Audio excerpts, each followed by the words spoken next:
Break के बाद आप सभी का स्वागत है सी न्यूज़ भारत में। नमस्कार, मैं हूं रत्ना। वक्त हो गया है उत्तर प्रदेश बुलेटिन का। बात होगी अम्बेडकर नगर की, जहां मिशन शक्ति अभियान के तहत बालिकाओं को जागरूक किया गया। इसी के साथ बात होगी अमरोहा की, जहां महिला सभासद और चेयरमैन पति के बीच विवाद इतना बढ़ गया कि मारपीट की नौबत आ गई। और आगे बात करेंगे आजमगढ़ की, जहां 7 वर्षीय बच्चे का पड़ोस में शव मिलने से लोगों में आक्रोश फैल गया है। ऐसी तमाम खबरों पर विस्तार से चर्चा करेंगे इस उत्तर प्रदेश बुलेटिन में। जनपद अम्बेडकर नगर के लालता प्रसाद इंटर कॉलेज में क्षेत्राधिकारी टांडा शुभम कुमार द्वारा मिशन शक्ति अभियान के तहत बालिकाओं को जागरूक किया गया। इस दौरान प्रभारी निरीक्षक दीपक रघुवंशी व एंटी रोमियो की टीम मौजूद रही। अम्बेडकर नगर से सी न्यूज़ संवाददाता अजय उपाध्याय की रिपोर्ट। खबर उत्तर प्रदेश के जनपद अमरोहा से है, जहां गजरौला नगर पालिका में बोर्ड की बैठक के दौरान जमकर हंगामा हुआ। बैठक में महिला सभासद और चेयरमैन पति के बीच विवाद इतना बढ़ गया कि मारपीट की नौबत आ गई। बमुश्किल तमाम पुलिस ने दोनों पक्षों को रोककर हंगामा खत्म कराया। बाद में दोनों पक्ष एक दूसरे के खिलाफ थाने में तहरीर देकर पहुंच गए। सभासदों का आरोप है कि चेयरमैन पति ने बोर्ड की बैठक में कार्यवाही पूरी होने से पहले ही कार्यवाही रजिस्टर छीन लिया। वहीं चेयरमैन पति का कहना है कि उन्हें पहले से विवाद की आशंका थी। उन्होंने पुलिस को इसकी सूचना भी दे दी थी। उनका आरोप है कि इसके बावजूद महिला पुलिस कर्मियों को पालिका में तैनात नहीं किया गया। घटना के बाद दोनों पक्ष थाने पहुंचे और एक दूसरे के खिलाफ शिकायत दर्ज कराई। थाने में ही चेयरमैन पति हरपाल सिंह की तबीयत अचानक बिगड़ गई। उन्हें तुरंत अस्पताल में भर्ती कराया गया। क्या नाम है मैडम आपका? मैं अंशु, सभासद वार्ड नंबर 21 से। अच्छा, बताइए क्या आज नगर पालिका में बोर्ड की मीटिंग चल रही थी। उसमें हमने अपने प्रस्ताव रखे, तो उसमें अध्यक्ष महोदय ने अपने पतिदेव को बुला लिया जब मीटिंग के प्रस्ताव चल रहे थे। फिर वो जो रजिस्टर था कार्रवाई का, वो पूरा ना करने की वजह से रजिस्टर लेकर जाने लगे। अच्छा। तो उन्होंने अब रजिस्टर लेके जैसे ही भाग रहे थे, मैंने रोकने की कोशिश करी तो वो हाथापाई करी उन्होंने हमारे साथ। आप पे आरोप है आपने गिरेबान पकड़ा विधायक जी? नहीं, गिरेबान तब पकड़ा ना जब उन्होंने मेरे पे हाथापाई करी, हाथ चलाया, गोनी चलाई। तो अब आप थाने में तहरीर देना है? हाँ जी। ठीक है जी विधायक जी, क्या होता नगर पालिका में? आज बोर्ड की बैठक थी। हम लोगों को पहले से आशंका थी कि बोर्ड में झगड़ा हो सकता। हमने इंस्पेक्टर महोदय से महिला कांस्टेबल मांगी थी कि वो महिला आक्रामक है, हमें चेयरमैन पर्सन को जान से मार सकती हैं, बदतमीजी कर सकती हैं। तो वो पहले मांग की थी, लेकिन उन्होंने महिला कांस्टेबल नहीं भेजी। बोर्ड की मीटिंग हुई, समाप्त हुई। उसके बाद मैं स्वच्छता प्रेरक हूँ, मैं मीटिंग में जाने के लिए अधिकृत भी हूँ, लेकिन मैं नहीं गया। मैं जब मीटिंग समाप्त हो गई तो मैं उनको पत्नी का फ़ोन आया कि ले जाओ, मैं मीटिंग मुझे घेर रखा है, निकलने दे रही, महिला मारपीट कर रही हैं। तो उसके मैं अंदर को गया लेने के लिए। जब मैं उन्हें लेने के लिए मीटिंग का सब लेकर के जा रहा था तो महिला सभासद में उनके पति और कई सारे लोग मुझसे चिपट पड़े, जाति सूचक गाले दी, मारपीट की। अमरोहा से सी न्यूज़ संवाददाता गौरव श्रीमाली की रिपोर्ट। आजमगढ़ जिले के सिधारी थाना क्षेत्र के बाजार कस्बे से कल शाम लगभग 5 बजे साहिबे आलम का 7 वर्षीय पुत्र खेलते खेलते गायब हो गया, जिसकी सूचना पीड़ित द्वारा थाने पर दी गई। पुलिस कल से आज सुबह तक जांच कर रही थी कि गायब बच्चे का शव उसके घर के पास ही पड़ोसी के घर ऊपर देखा। सूचना पर थाना अध्यक्ष सीओ सदर, पुलिस अधीक्षक नगर, पुलिस अधीक्षक आजमगढ़ अनिल कुमार मौके पर पहुंचकर घटना की जांच में जुट गए। पुलिस अधीक्षक द्वारा बताया गया कि मामले को संज्ञान में लेकर अलग अलग पुलिस टीमें लगा दी गई। इसमें जो भी दोषी होंगे उनके खिलाफ सख्त कार्रवाई की जाएगी। सिधारी थाना क्षेत्र में कल रात में परिजनों ने सूचना दी थी कि उनका बच्चा ग्राउंड में खेल रहा था और उसके बाद घर नहीं आया। काफ़ी देर उन्होंने बच्चे को तलाश किया और उसके बाद पुलिस को सूचित किया। पुलिस ने तुरंत उसमें अभियोग पंजीकृत किया और परिजनों और पुलिस द्वारा काफ़ी ग्राउंड के आसपास काफ़ी तलाश करने का प्रयास किया गया। उसके बाद सुबह बच्चे की डेड बॉडी एक बगल के घर के गेट के ऊपर मिली है। बच्चे की हत्या हुई है। जो हत्या का जो शक है वो जिस घर में डेड बॉडी मिली है उसमें रहने वाले लोगों पर है और परिजन भी उसके ऊपर आशंका जाहिर कर रहे हैं। और इसके अलावा परिजनों का ये कहना है कि उनके पास एक डेड बॉडी मिलने से पहले एक फिरौती के लिए कॉल आई थी। इसके अलावा जो मृतक बच्चा है उसके पिता का ये कहना है कि जो आरोपी और जो मृतक का पिता है उन दोनों की हार्डवेयर की दुकान है और दुकान में चूँकि जो विपक्षी है उसकी दुकान चलती नहीं है। उन्होंने ये भी आशंका जताई है कि उस दुकान के न चलने की जो रंजिश है उसमें संभवतः इस घटना को अंजाम दिया हो। आजमगढ़ से सी न्यूज संवाददाता सीबी भास्कर की रिपोर्ट। बदायूं में प्रधानमंत्री नरेंद्र मोदी के व्यक्तित्व एवं कृतित्व तथा केंद्र एवं प्रदेश सरकार की विभिन्न जन कल्याणकारी योजनाओं को आकर्षक रूप से प्रस्तुत किया गया है। सूचना एवं जनसंपर्क विभाग द्वारा आयोजित ये प्रदर्शनी आमजन को योजनाओं की जानकारी देने और उनमें सहभागिता सुनिश्चित करने का माध्यम बन रही है। गुरुवार को विद्यावती वैदिक कन्या इंटर कॉलेज, केदारनाथ महिला इंटर कॉलेज तथा विज्ञानानंद राम नारायण वैदिक इंटर कॉलेज के प्रधानाचार्य, अध्यापकों, छात्र व छात्राओं ने प्रदर्शनी के अवलोकन के बाद आगंतुक पुस्तिका पर अपनी प्रसन्नता व्यक्त की। प्रदर्शनी के प्रति जनपद के विद्यालयों के छात्र छात्राओं, प्रधानाचार्यों, शिक्षकों तथा गणमान्य नागरिकों में गहरा रुझान देखने को मिला है। प्रदर्शनी में केंद्र एवं प्रदेश सरकार के योजनाओं का विस्तार से उल्लेख किया गया है। प्रदर्शनी के माध्यम से योजनाओं की उपलब्धियों को सरल भाषा में प्रस्तुत किया गया है। प्रदर्शनी में विकसित भारत व विकसित उत्तर प्रदेश 2047 के लिए आमजन से सुझाव प्राप्त करने के लिए बारकोड भी प्रदर्शित किया गया है। अच्छे सुझाव देने वालों को सरकार द्वारा पुरस्कृत भी किया जाएगा। बदायूं से सी न्यूज संवाददाता आकाश तोमर की रिपोर्ट। खबर जौनपुर से, जहां लॉयंस क्लब इंटरनेशनल की श्रृंखला में शाहगंज को एक नई सौगात जोन चेयरपर्सन मनीष अग्रहरी के प्रयास से मिली। Zone chairperson lion Manish Agrahari के नेतृत्व में लॉयंस क्लब शाहगंज स्टार का सृजन किया गया। कार्यक्रम के दौरान उन्होंने बताया कि अपने कार्यकाल में कई कीर्तिमान स्थापित करने के साथ ही उन्होंने लियो संस्था की भी नींव रखी थी। इसी क्रम में उन्होंने अपने प्रतिष्ठान के सहयोग से नवगठित क्लब को 3 सिलाई मशीनें भेंट की। संस्था के उद्घाटन अवसर पर संस्थापक अध्यक्ष लॉयन रुपेश जायसवाल, पूर्व अध्यक्ष लॉयन मनोज जायसवाल, लियो संस्थापक अध्यक्ष लियो शशांक गुप्ता, लॉयन मनीष श्रीवास्तव की विशेष मौजूदगी रही। इस आयोजन को सफल बनाने में अपनी अहम भूमिका निभाते हुए लॉयंस मनोज पांडे ने कार्यक्रम का सफल संचालन किया। नवगठित लॉयंस क्लब शाहगंज की कमान खुशबू जायसवाल को अध्यक्ष पद सौंपा गया। सचिव पद की जिम्मेदारी आराधना अग्रवाल और कोषाध्यक्ष का दायित्व नेहा गुप्ता को दिया गया। वहीं सदस्य के रूप में लॉयन बुलबुल Agrahari, lion Sapna Agrahari, lion Ruby Agrahari, lion Divya Jyoti Agrahari सहित कई लोग शामिल हुए। इस मौके पर पत्रकार अजय सिंह, इकलाक खान, इकरार भाई, चंदन जायसवाल, विवेक अग्रहरी, गोलू, दीपक सिंह व चंदन अग्रहरी, नीरज अग्रहरी सहित नगर के कई गणमान्य लोग उपस्थित रहे। आपने करवा दिया, किस तरह से आगे रणनीति रहेगी, क्या रहेगी? पहले तो आप सभी पत्रकार बंधुओं का हार्दिक अभिनंदन। जो हमारे नवरात्र का कार्यक्रम चल रहा है, माता रानी का हम आशीर्वाद लेके इस कार्यक्रम को आज ही नया चैप्टर स्टार्ट कर रहे हैं और उम्मीद ही नहीं, पूरा विश्वास है कि हमारी महिला शक्ति शाहगंज का नाम रोशन करेंगी। जो भी समाज में सेवा का भाव होगा अच्छे मन से करेंगे। इसी आशा के साथ इस कार्यक्रम को स्टार्ट करेंगे। धन्यवाद।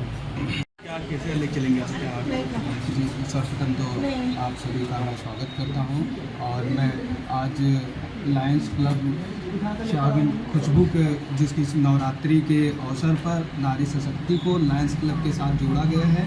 मैं सभी लायंस खुशबू के सभी सदस्यों को हार्दिक शुभकामनाएं और बधाई देता हूं। मैं लियो क्लब अध्यक्ष, संस्थापक अध्यक्ष शशांक गुप्ता। लास्ट ईयर ही हमारी संस्था का जोन चेयरपर्सन मनीष अग्रहरी जी के द्वारा, उनकी प्रेरणा के द्वारा संस्था का नींव रखी गई थी और लायंस हमारी जो पेरेंट्स टीम है उनके साथ लियो कंधे से कंधा मिला के काम कर रही थी। इसी तरह मैं आशा करता हूं कि आज जो लायंस क्लब शाहगंज खुशबू की नींव रखी गई है जोन चेयरपर्सन मनीष जी के द्वारा, और मैं सभी सदस्यों को, लायंस खुशबू के सभी सदस्यों से यही उम्मीद करूंगा और कि ये पूरे लायंस टीम को एक संगठित रूप में लेके चलेंगी, चाहे वो लियो के सदस्य हों, चाहे लायंस के मेल सदस्य हों और उनकी जो महिला सदस्य है, ये एक टीम के रूप में काम करेंगी और शाहगंज स्टार को एक नई ऊंचाइयों को, एक नए आयाम पे ले चलेंगी। क्या किस तरह से जो है क्या करेंगे? आज यहाँ पर लायंस क्लब शाहगंज खुशबू के नाम से भव्य शुभारंभ हो रहा है एक क्लब का, जो पिछले बहुत दिनों से, मैं समझता हूँ महीनों का अथक परिश्रम के बाद लगातार लोगों को सब बताया गया, समझाया गया। आप लोग बहुत अच्छा कर रही हैं समाज में, लेकिन एक ऐसा मंच है जो वर्ल्ड लेवल का है, विश्व स्तरीय मंच है। यहाँ पर जो आप काम करेंगी पूरी दुनिया आपको देखेगी। इसी भावना के साथ हमने यहाँ के जो अध्यक्ष हमारी लाइन खुशबू जायसवाल जी इस बातों को समझी कि महिलाओं का कहीं न कहीं परफॉर्मेंस हर क्षेत्र में हर जगह रहा है, चाहे वो कोई भी हुई, सेना से लेकर के चाहे राजनीति रही हो, हर जगह महिलाओं बढ़ चढ़ करके हिस्सा लेती हैं। तो सागंज की भी महिलाएं इस बैनर के नीचे आने वाले समय में अपनी पूरी परफॉर्मेंस देते हुए अपना और अपने परिवार के एक अलग पहचान, एक अलग छाप छोड़ेंगी। इसी के साथ ये शुभारंभ हो रहा। बहुत बहुत धन्यवाद। क्या है पूरा किस तरह का कार्यक्रम था? लायंस शाहगंज में पिछले 11 वर्षों से कार्य कर रहा है। आपकी कार्य करने की प्रणाली और सेवा भाव को देखते हुए नगर की महिलाओं का एक मंदर एक भाव बना कि हम लोग भी लायंस की तरह सेवा करें। और जाहिर सी बात है, लायन मातृ शक्तियाँ आगे आई हैं और एक नए रूप में लायंस क्लब शाहगंज खुशबू के रूप में आप कार्य करने के लिए तत्पर हैं। और ये शक्ति यहाँ की हमारी मातृ शक्तियाँ जो हमेशा बढ़ चढ़ के कार्यों में हिस्सा लेती हैं, वही रूप है देकर ये कार्य करने की सक्षम है। रुपेश। जौनपुर से सी न्यूज संवाददाता दिवाकर मिश्रा के साथ दीपक सिंह की रिपोर्ट। प्रधानमंत्री नरेंद्र मोदी के जन्मदिन पर पूरे प्रदेश में बनाई जा रही सेवा पखवाड़ा के तहत कलेक्ट्रेट परिसर में विकसित भारत विषय पर एक भव्य प्रदर्शनी का आयोजन किया गया, जिसका उद्घाटन एडीएम आशीष कुमार सिंह ने किया। इस प्रदर्शनी में ये दर्शाया गया कि किस प्रकार भारत विकास की राह पर अग्रसर है और भविष्य में एक विकसित राष्ट्र कैसे बनेगा। एडीएम ने बताया कि आमजन समर्थ पोर्टल के माध्यम से अपने सुझाव देकर इस अभियान में भागीदारी निभा सकते हैं। प्रदर्शनी ने न सिर्फ भारत के विकास के विजन को प्रस्तुत किया, बल्कि नागरिकों को भी उसमें सक्रिय भागीदारी के लिए प्रेरित किया। ये माननीय प्रधानमंत्री जी और माननीय मुख्यमंत्री जी की ये संकल्पना है कि हमारा 2047 जब वर्ष हो तो एक विकसित उत्तर प्रदेश, विकसित भारत, जो हम लोग अंडर डेवलपिंग कंट्री, जो हमारा विकासशील देश में हमारा नाम आता है, तो हमें एक विकसित भारत हो हमारा। और उसमें हम उत्तर प्रदेश में हम अगर निवासी हैं, रहने वाले हैं, तो हमारा विकसित उत्तर प्रदेश, उसी संकल्पना को लेके, उसको लेके, ध्येय को लेके एक प्रदर्शनी है जिसमें कि हम और आप सब लोग, मैं और आप सब मीडिया बंधुओं के साथ जो है अवलोकन किया गया। प्रदर्शनी में दिखाया गया है कि ये क्या क्या योजनाएं हैं जो सरकार के फ्लैगशिप प्रोग्राम्स हैं, जो सरकार की ऐसी योजनाएं हैं जो कि मतलब जिससे कि उत्तर प्रदेश और भारत सरकार भी जाने जाता है। उन योजनाओं का हमने वो जो है अवलोकन किया, निरीक्षण किया, और हमने ये जाना कि ये योजनाएं हैं और इससे हम अपने उत्तर प्रदेश को जो है 2047 में एक विकसित, एक डेवलप उसमें जो है हम देख पाएंगे। कन्नौज से सी न्यूज संवाददाता सीबू सैनी की रिपोर्ट। खबर कन्नौज से, जहां एसवीएस इंटर कॉलेज खेल मैदान में दुर्गा महोत्सव के चलते सन्मार्ग दुर्गा पंडाल में मेहंदी सजाओ प्रतियोगिता का आयोजन किया गया, जिसमें सरस्वती शिशु मंदिर, कानून ज्ञान Saraswati Vidya Mandir, inter college, saint Xavier's school सहित 1.5 दर्जन स्कूलों के छात्र छात्राओं ने प्रतिभाग किया।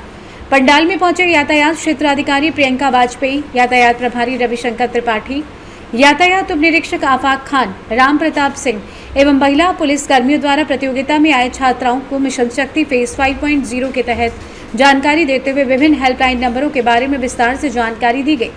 साथ ही प्रश्नोत्तरी के माध्यम से यातायात एवं महिला हेल्पलाइन नंबरों से संबंधित जानकारी को लेकर सही उत्तर देने वाले छात्रों छात्राओं को पुरस्कृत किया गया।